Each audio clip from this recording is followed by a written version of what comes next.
Hi welcome back to my channel. ఈరోజు కథ అగ్నిసాక్షి 16వ భాగాన్ని వినేద్దాం. అప్పుడే అక్కడికి వచ్చిన సౌమ్య రాఖీ రాఖీ అంటూ పిలుస్తున్నా ఎక్కడికంత స్పీడ్గా వెళ్తున్నాడు? పిలిచినా చూడకుండా ఇంతకీ ఉమా వాళ్ళు ఇంకా రాలేదా? వచ్చారా ఏమో, లోపలికెళ్ళి చూడాలి.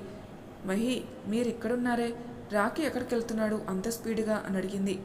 సౌమ్య అసలు ఏం జరిగిందంటే అంటూ జరిగిందంతా చెప్తాడు. ఏంటి, ఇంత జరిగిందా? నిజంగా జరిగిందా? రాఖీ నిజంగా అలా మాట్లాడా? అవును సౌమ్య, అంతా నిజమే. మనం కూడా ఇంటికి వెళ్దాం పద, ఏం జరుగుతుందో. పదండి అన్నయ్య అంటూ ఇద్దరు ఇంటికి బయలుదేరతారు. అమ్మా, అక్క ఎక్కడుంది?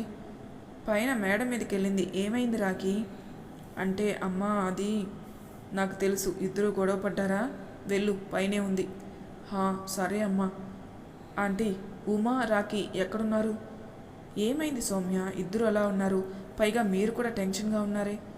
ఏం లేదాంటీ, మీకు తెలుసుగా, ఇద్దరు గొడవ పడ్డారు, మళ్ళీ కలుస్తారు, మనకు మామూలేగా ఇదంతా. అవునా ఆంటీ? మహికి గుత్తి వంకాయ కూర ఇంకా సాంబార్ అన్నం తినాలనుంది అన్నాడు. ఉమా మీకు చెప్పిందా? ఇప్పుడు చేస్తున్నారా? లేదమ్మా, నాకు చెప్పలేదే. అవునా? మహి చెప్తుంటే విన్నాను. నువ్వు చేస్తున్నావేమో అనుకున్నా, అందుకే నేను కూడా ఇక్కడే అన్నం తిందాం అనుకుంటున్నా. అవునా? ఇప్పుడు చేస్తాలే. థ్యాంక్స్ ఆంటీ, నేను ఉమా దగ్గరికి వెళ్తున్నాను. సౌమ్య, నేను ఉమాకి అసలు చెప్పలేదు. నువ్వేమో ఇలా చెప్పావు, అయినా ఇప్పుడు ఉన్న పరిస్థితి ఏంటి? నువ్వు ఇలా నా మీద ఎందుకు చెప్పడం ఏంటి అన్నాడు మహి. అయ్యో మహి, ఒకవేళ మనం మాట్లాడుకుంటుంటే ఏం జరిగిందా అని ఆంటీ వస్తే, అందుకే తను రాకుండా ఇక్కడ ఉండాలని అలా చెప్పానులే. ఓ అవును, రాఖీ అనాథని నాకు అసలు తెలీదు. అనాథ అయితే ఇక్కడ ఎలా ఉన్నాడు? మీరందరూ ఇంట్లో మనిషిగానే చూస్తున్నారు. అసలు రాఖీని ఇక్కడికి ఎవరు తీసుకొచ్చారు? అబ్బో మహి, అన్నీ బాగానే అబ్జర్వ్ చేశాడే. ఉమా చెప్పలేదంటే నేను ఎలా చెప్పను? మహి, మీకు ఉమా చెప్తుంది, ముందు పైకి వెళ్దాం పదండి. సరే. అక్క, నాతో మాట్లాడవా ప్లీజ్ అన్నాడు రాఖీ. మహి, ఇక్కడే ఆగండి, మనం వెళ్తే వాళ్ళ మధ్య గొడవ ఇంకా పెరగచ్చు. ఇక్కడే ఉండి వాళ్ళు ఏం మాట్లాడుకుంటారో విందాం అన్నది సౌమ్య. అన్నాడు మహి. అక్క ప్లీజ్, అక్క నాతో మాట్లాడవా? చూడు రాఖీ, నీతో నేనేం మాట్లాడను, చెప్పు. నువ్వు పెద్ద ధనవంతుడి కొడుకువి, నేను మామూలు ఉద్యోగం చేసే వ్యక్తి భార్యను, మీతో ఎలా మాట్లాడగలను చెప్పండి? అక్క అది అది ఏంటి రాఖీ, నువ్వు అలా అనుకొని పెరిగావని నేను అస్సలు అనుకోలేదు. పాపం శామ్, తనకు ఎంత బాధను మిగిల్చావు. తను వస్తుంటే నువ్వు దాక్కుంటే ఏదో ఏడిపిస్తున్నావు అనుకున్నా, కానీ ఇలా తనని ఏడిపిస్తున్నావని అనుకోలేదు. అక్క, నువ్వు ఎవరో అమ్మాయిని ప్రేమిస్తున్నావు, కానీ శామ్కి చెప్పే పద్ధతి ఇది కాదు కదా. అయినా చెప్పాలంటే శామ్ని కన్నా 1000 రెట్లు కోటీశ్వరాలు. ఎందుకో తెలుసా? ఆస్తిలో కాదు, సంస్కారంలో. నువ్వు తనని నీ వెంట అన్ని సంవత్సరాలు తెప్పించుకుని చివరికి ఇలా అన్నా తను నిన్ను ఏమనకుండా వెళ్ళిపోయింది చూడు.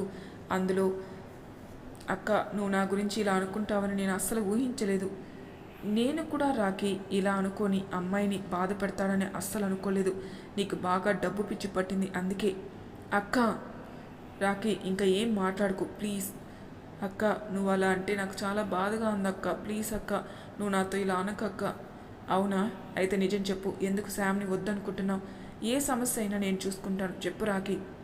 అక్క, అది ఒకవేళ శామ్ వాళ్ళ నాన్న ఒక మంచి కుటుంబానికి ఇవ్వాలనుకున్నాడని, నేను అనాథనని తెలిస్తే శామ్ని నాకిచ్చి పెళ్లి చేయడని చెబితే ఖచ్చితంగా అక్క అక్కడికి వెళ్ళి వాళ్ళకి నచ్చ చెప్పి వాళ్ళు అడిగిన దానికి ఒప్పుకుంటుంది. అలా నాకు ఇష్టం లేదు అనుకుంటున్నాడు. రాఖీ, చెప్పు, ఏం ప్రాబ్లం అయినా నేను చూసుకుంటాను, చెప్పు అన్నది. అక్క, నేను నిజంగా ఒక అమ్మాయిని ప్రేమిస్తున్నాను, అందుకే.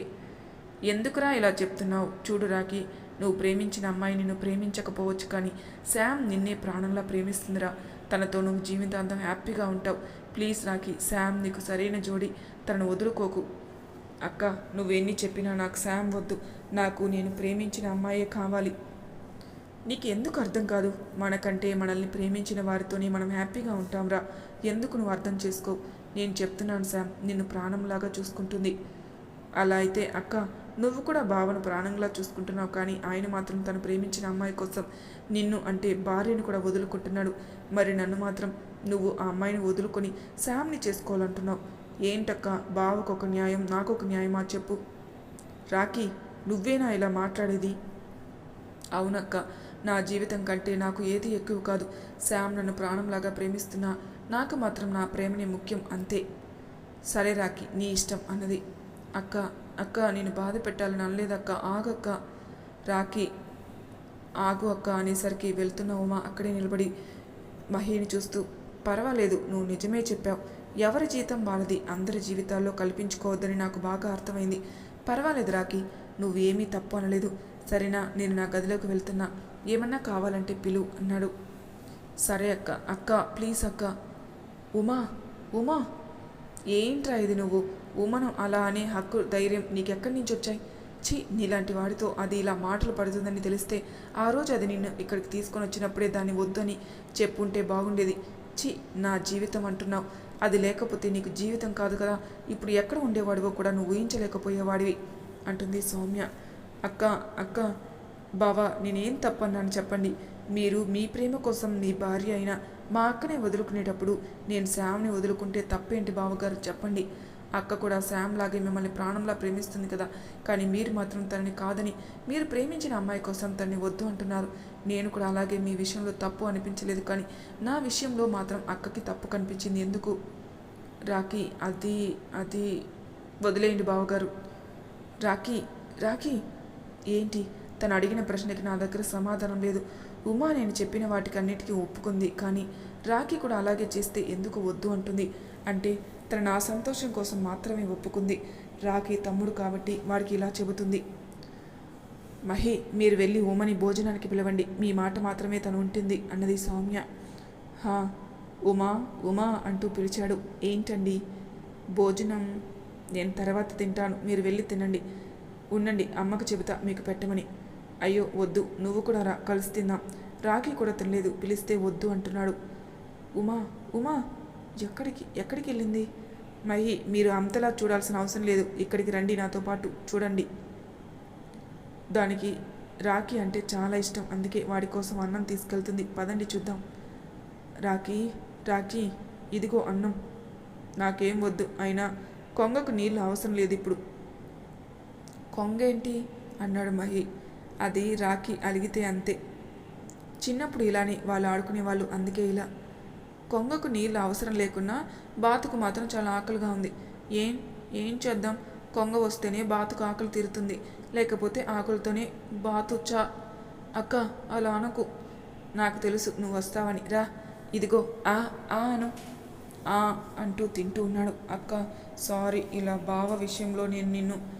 రాఖీ చూడు, మహి విషయంలో మహి నాకు భర్త, తన సంతోషంలోనే నా సంతోషం దాగుంది. కానీ నీకు వచ్చే భార్యతో మన కుటుంబం సంతోషం ముడిపడి ఉంది.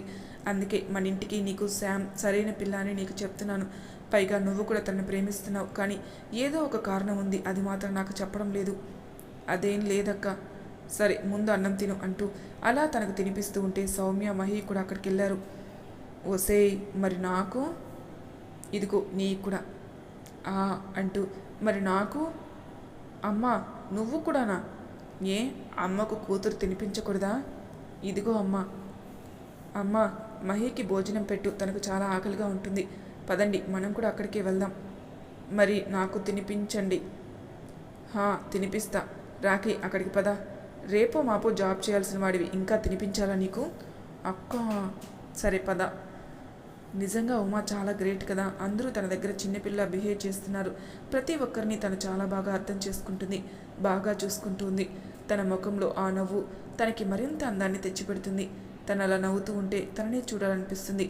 ఉమా రాఖీలు ఎంత బాగా ఉంటారు. అన్నయ్య, మా ఉమని మళ్ళీ చూడొచ్చు, ముందు తినండి. సౌమ్య, ఏంటి నువ్వు మరీ చిన్నపిల్లలా తయారయ్యావు? ఇంకా చాలు. చాలా? ఇంకా కావాలా? ఇంకా చాలక్క. థ్యాంక్స్ అక్క. నేను ఇప్పుడే వస్తాను. ఎక్కడికి వెళ్తుంది ఉమా? ఏంటి, తను వెళ్ళి గంట అయింది, అయినా ఇంకా రాలేదే.